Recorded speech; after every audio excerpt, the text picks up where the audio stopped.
myself Vinay Bhatt.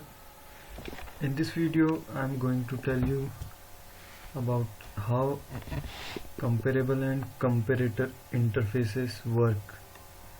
So let's go for comparable interface.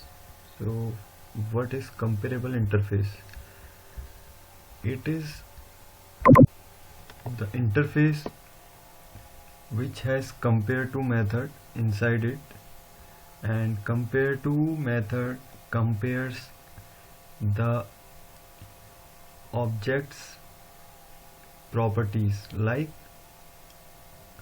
I am giving you the example. I will create a class.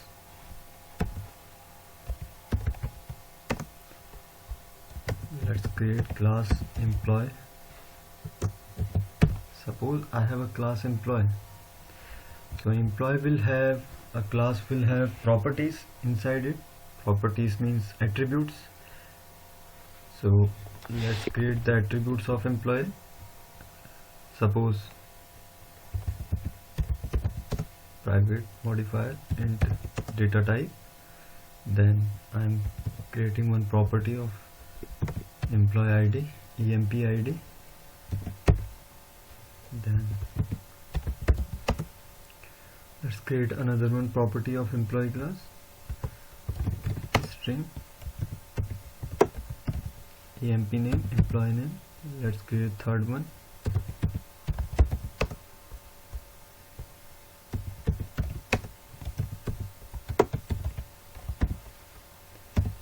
This one is third one is emp salary, employee salary. So I have created three instance variables, friends. These are called instance variables because these variables will get the value by creating the instance of class employee. So a class has properties, and properties means data of class. It will have methods, class will have methods, variables. So these are the fundamental OOPS concept. So I am creating the class employee. Okay, so what comparable interface says that it compares the objects with itself. With itself means इसका मतलब ये है कि employee class है तो उसके जो member variables हैं, जो उसका डेटा है, वो कंपेयर करेगा वो खुद से ही, मतलब अपनी क्लास के मेंबर वेरिएबल्स को कंपेयर करेगा. फॉर एग्जांपल एम्प्लॉय आईडी के बेस पे मैं कर रहा हूँ, तो एम्प्लॉय आईडी के बेस पे मैं कंपेयर करूँगा एम्प्लॉय क्लास के मेंबर वेरिएबल को ही. Then friends, I have created the properties of employee class. Now I will create the constructor, argument constructor. So a constructor is called when object is created. Object of what? Object of employee class.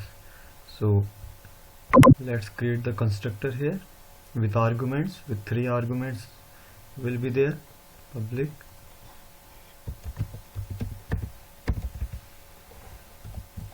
employee.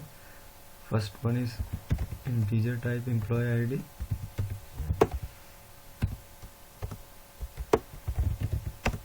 Second was emp name.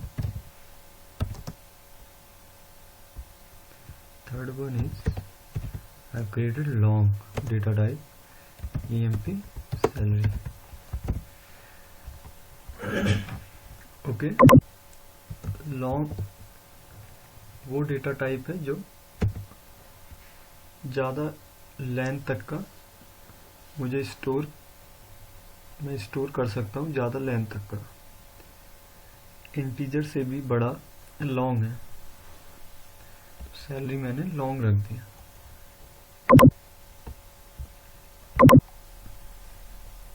Now in this argument constructor, friends, I will assign the instance variable. Here the instance variable is emp id, so I will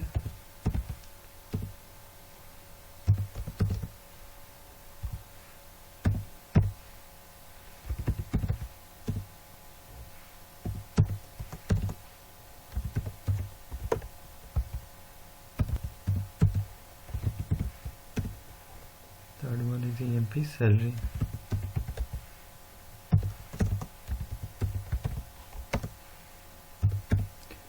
Friends, what I am doing here, I am creating a constructor with 3 arguments because I will create the object in the list. मैं object बनाऊंगा तो उसमें मैं argument hard coded पास करूंगा, जिसके कारण मुझे constructor बनाना पड़ेगा। एक कंस्ट्रक्टर क्या होता है? कंस्ट्रक्टर एक फंक्शन है, एक फंक्शन जैसा कि जावा प्रोग्रामिंग लैंग्वेज में फंक्शन को मेथड बोल सकते हैं। मेथड क्या है? बिहेवियर है क्लास का। एक मेथड है कंस्ट्रक्टर जो कॉल होता है जब ऑब्जेक्ट मेरा क्रिएट होता है। तो जैसे ही मेरा ऑब्जेक्ट क्रिएशन होगा, ऑब्जेक्ट मेरा जब मेमोरी में एलोकेट होगा, उसको कोई स्पेस मिलेगा, जो उस क्लास के ऑब्जेक्ट को जब मेमोरी में स्पेस मिलेगा तब जाके कंस्ट्रक्टर भी कॉल होता है। तो इस कंस्ट्रक्टर के अंदर मैंने दिस क्यों लगा रखा है? दिस क्या है फ्रेंड्स? दिस एक कीवर्ड है, इसे कीवर्ड बोला है। कीवर्ड का मतलब दिस से हम क्या कर रहे हैं, जो क्लास एम्प्लॉय के इंस्टेंस वेरिएबल है उनको कॉल करा रहे हैं। तो this keyword calls the instance variable. जब ऑब्जेक्ट का इंस्टेंस बनता है उस समय ये वेरिएबल्स को मैं दिस के थ्रू कॉल करूँगा। तो जो मेरे कंस्ट्रक्टर में वैल्यूज आएंगी, emp id suppose I, emp name आया, एम्प्लॉय नेम, एम्प्लॉय सैलरी आई, वो वैल्यूज को मैं अपनी इंस्टेंस वेरिएबल में रख रहा हूँ, क्योंकि जब मेरा ऑब्जेक्ट प्रिंट होगा तो ऑब्जेक्ट से मैं ये इंस्टेंस वेरिएबल्स गेट करूँगा, मैं वहाँ से वैल्यूज ले लूँगा। तो मैंने असाइन कर दिया कंस्ट्रक्टर के अंदर, ठीक है। Now I will implement the comparable interface.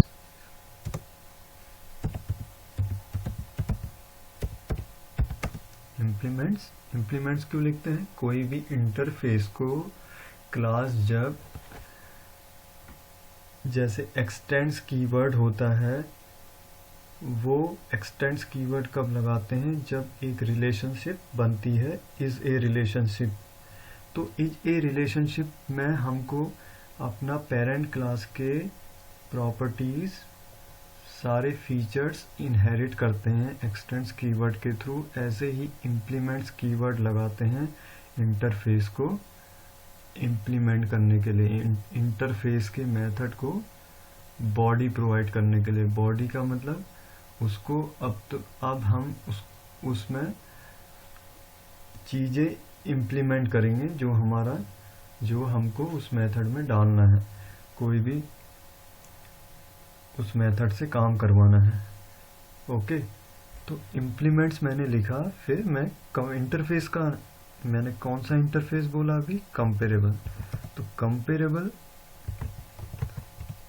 Interface है जिसमें मैं जेनरिक लगाऊंगा। जेनरिक का मतलब यहाँ पे हुआ एंगल ब्रैकेट्स के अंदर मैं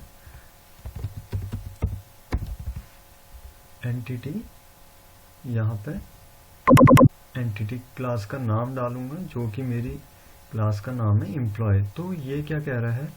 add unimplemented methods. Add unimplemented methods मतलब हुआ कि कंपेरेबल इंटरफेस में जो भी मेथड है उसको इम्प्लीमेंट करो, यानी उसको मेथड बॉडी प्रोवाइड करो।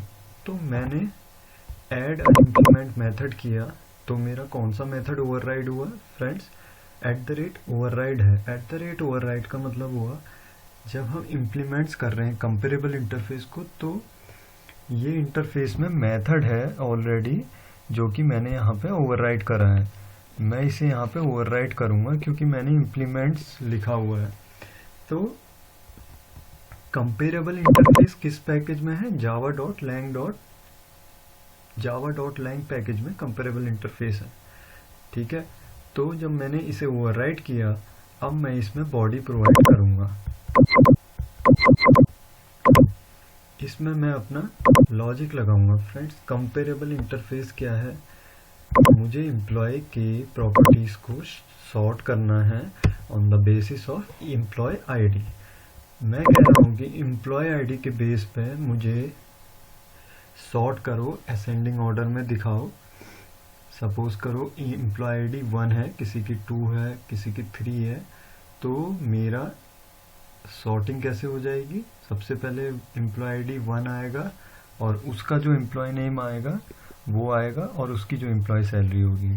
ठीक है, एक ऑब्जेक्ट आ गया। फिर दूसरे ऑब्जेक्ट में जब एम्प्लॉय आईडी किसी की 2 होगी, फिर एम्प्लॉय नेम होगा उसका, फिर उसका एम्प्लॉय सैलरी। तो मैं क्या सॉर्ट कर रहा हूँ? किस बेसिस पे कर रहा हूँ? एम्प्लॉय आईडी के बेसिस पे मैं सॉर्ट कर रहा हूँ। तो I will sort on the basis of employee ID.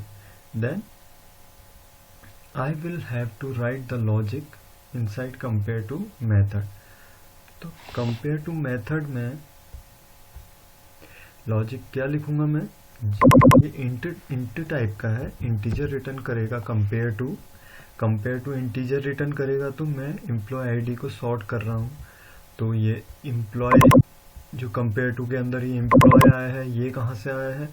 क्योंकि जब मैंने कंपेरेबल इंटरफेस के अंदर जनरल एम्प्लॉय रखा, तो उसके अंदर कंपेयर टू मेथड ओवरराइड होने के बाद उसमें ऑटोमेटिक एम्प्लॉय लिखा हुआ आया, क्योंकि कंपेरेबल में मैंने जेनरिक लगाया था एम्प्लॉय का। तो कंपेयर टू के अंदर जो ओवरराइड होके आया, उसमें भी मेरा आर्गुमेंट किस टाइप का लेगा? एम्प्लॉय टाइप का लेगा। ठीक है, तो इसमें मैं इसको चेंज कर देता हूँ, यूज़र फ्रेंडली होगा, रीडेबल EMP कर देता हूँ।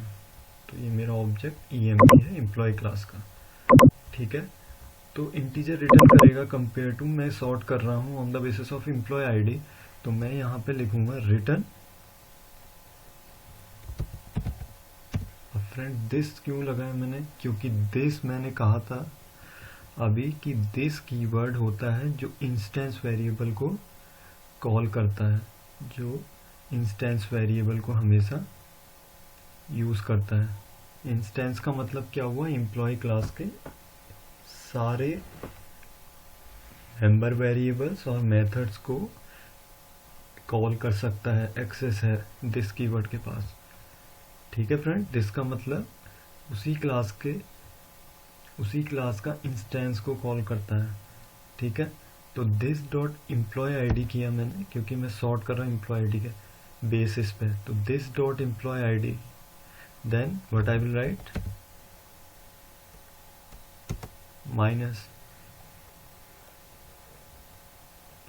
देन एम्प्लॉय का ऑब्जेक्ट का नाम क्या है रखा है मैंने? EMP। तो EMP से मैंने EMP आईडी ले ली, एम्प्लॉय आईडी ले ली। तो फ्रेंड्स, ये माइनस कर रहा हूँ मैं। माइनस करके वो उसमें इंटरनल इम्प्लीमेंटेशन होती है कि अगर एम्प्लॉय आईडी, पहली वाली एम्प्लॉय आईडी छोटी है दूसरी वाली एम्प्लॉय आईडी से, तो मेरा पहला वाला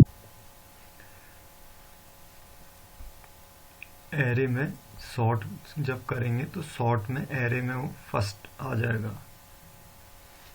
अगर पहली वाली एम्प्लॉय आईडी बड़ी आती है, दूसरी वाली छोटी आती है, तो मेरी जो छोटी होगी वो सॉर्टिंग में पहले आएगी। ओके, असेंडिंग ऑर्डर में। ठीक है, तो मैं अब मेन मेथड में लॉजिक क्या लिखूंगा? मैंने कंस्ट्रक्टर क्रिएट किया है एम्प्लॉय क्लास का, तो मैं ऑब्जेक्ट बनाऊंगा एम्प्लॉय क्लास का। सबसे पहले मैं लिस्ट क्रिएट करता हूँ। और उस लिस्ट में क्यों क्रिएट कर रहा हूँ? क्योंकि लिस्ट में ही मैं बहुत सारे ऑब्जेक्ट्स बनाऊंगा। उस ऑब्जेक्ट्स में मेरे अलग अलग प्रॉपर्टीज जाएंगी। तो लिस्ट मैंने बनाया एरे लिस्ट लिस्ट एक इंटरफेस है, इसका जेनरिक टाइप मैंने एम्प्लॉय रखना है।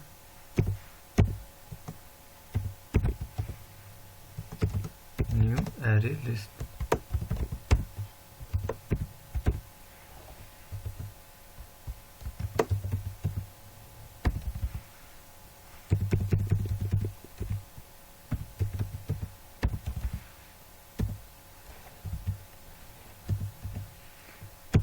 ठीक है फ्रेंड्स, इंपोर्ट करने के लिए कह रहा है ये जावा डॉट यूटिल पैकेज में है list interface, array list class Java dot util package में ही है।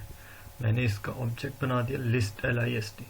Now I will have to add, इसमें ऐड मेथड कॉल करना पड़ता है, और मैं यहाँ पे अब ऑब्जेक्ट्स बनाऊंगा अलग अलग एम्प्लॉय क्लास के।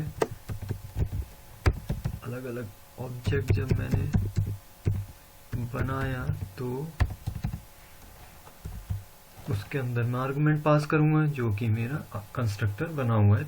तीन आर्गुमेंट्स लेगा। पहले में एम्प्लॉय आईडी जानी है यानी कि इंटीजर, सपोज करो 12, then string employee name suppose करो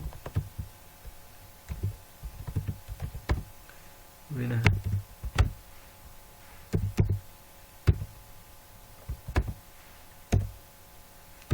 then in the long employee salary you can say okay,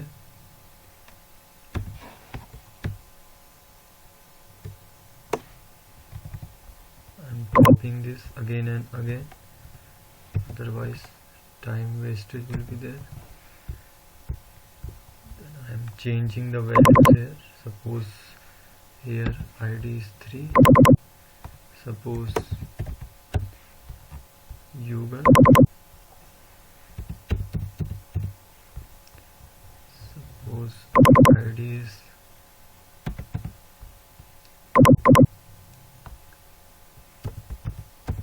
Manoj,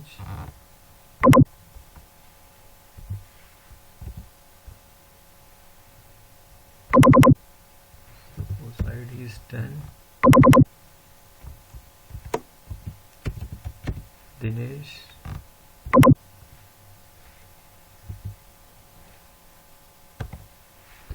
see friends, I have added the 4 objects of employee class with different properties I am sending. So what happened, I have created the list, array list. In the array list I am adding the objects, multiple objects with different properties. Now what happened friends, when compiler compiles the program, then it will run the main method, and inside the main method it will see okay list is created, then on the list we are adding the employee objects.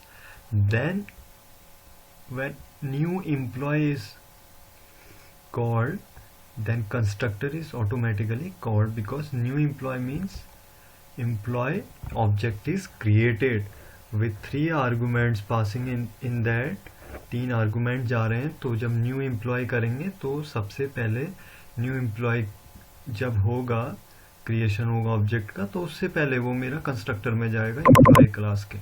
तो employee class के constructor में 3 argument जाएंगे, वो मेरे instance variable में मैंने store कर लिए हैं। एम्प्लॉय आईडी स्टोर कर ली, एम्प्लॉय नेम, एम्प्लॉय सैलरी, क्योंकि फर्दर मुझे वो चाहिए। Now friends I have added in the array list also. Now I will use collections. Friends collections interface है जिसके पास सॉर्ट मेथड है।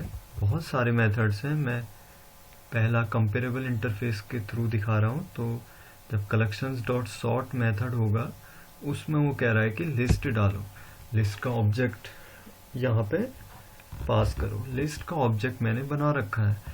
सॉर्ट मेथड में फ्रेंड्स collections डॉट सॉर्ट जब करता है तो वो हमेशा कलेक्शन को सॉर्ट करता है। कलेक्शन में मैंने लिस्ट बना रखी है, सॉर्ट मेथड के अंदर मैंने लिस्ट डाल दी है। अब friends let's iterate the list. Now when I will iterate the list, I will write here in the for loop employee. Why employee? Because my list is of type employee and employee has implemented comparable interface.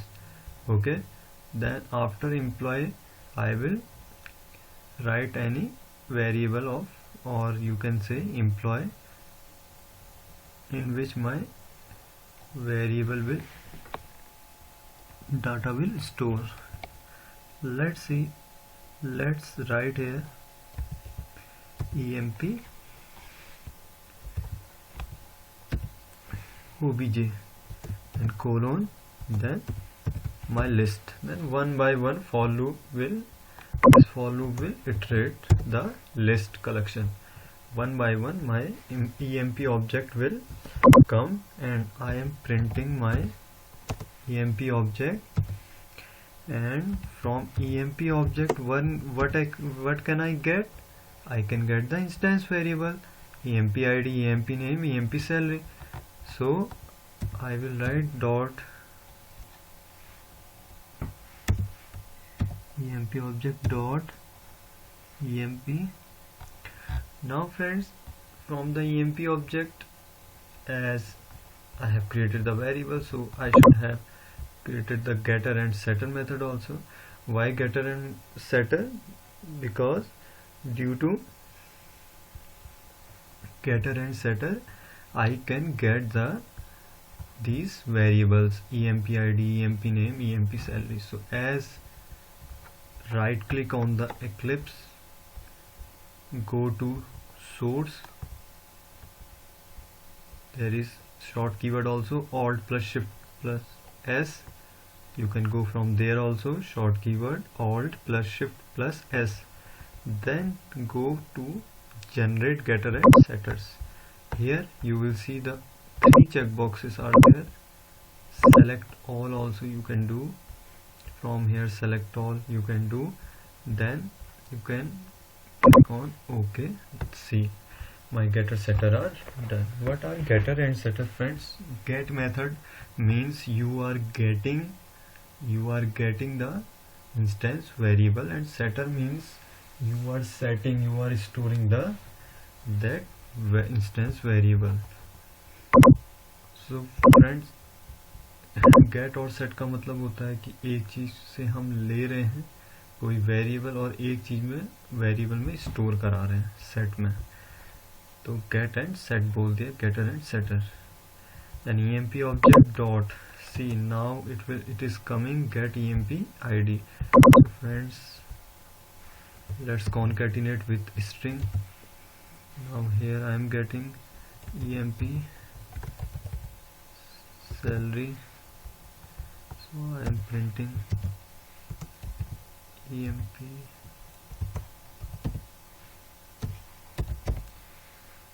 emp salary. Then again concatenating and printing emp name,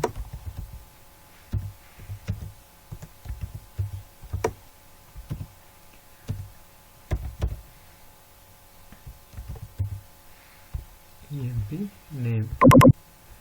Okay, so friends, I have printed the employee id, employee salary. Let's see what happens. Let's run this application. See friends, first one 3 employee id, then emp salary, employee salary 50,000, employee name Yugal means. Second one 10. So what you are seeing here in the console, let's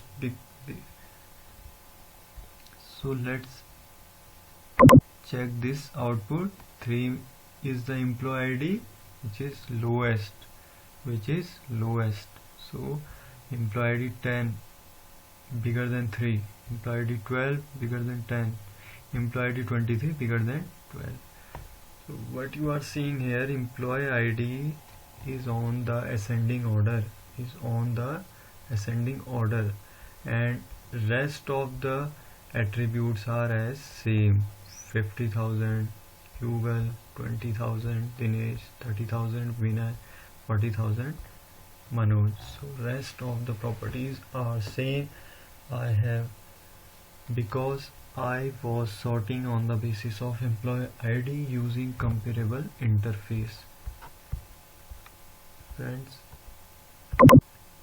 इसी तरीके से comparator भी काम करता है, परंतु comparator interface में difference थोड़ा होता है, क्योंकि वो हर प्रॉपर्टी को हम कंपेयर कर सकते हैं। इसमें मैं बस एम्प्लॉय आईडी को ही कंपेयर कर सकता हूँ कंपेरेबल इंटरफेस के जरिए।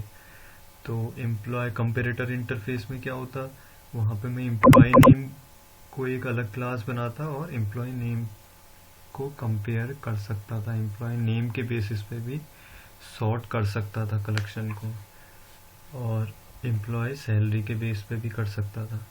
तो इसीलिए कंपेरेबल और कंपेरेटर इंटरफेस आए हैं सॉर्ट करने के लिए।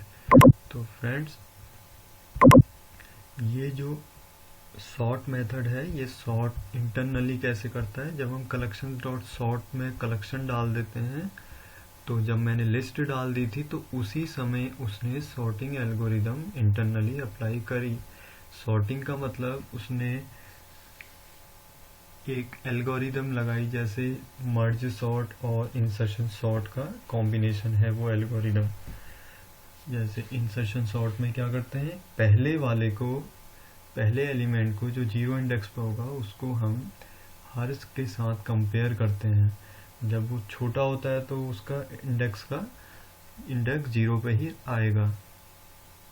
तो ऐसे ही मर्ज सॉर्ट और इंसर्शन सॉर्ट का एल्गोरिदम के मिक्सचर पे ही सॉर्ट मेथड में वो सॉर्टिंग करता है।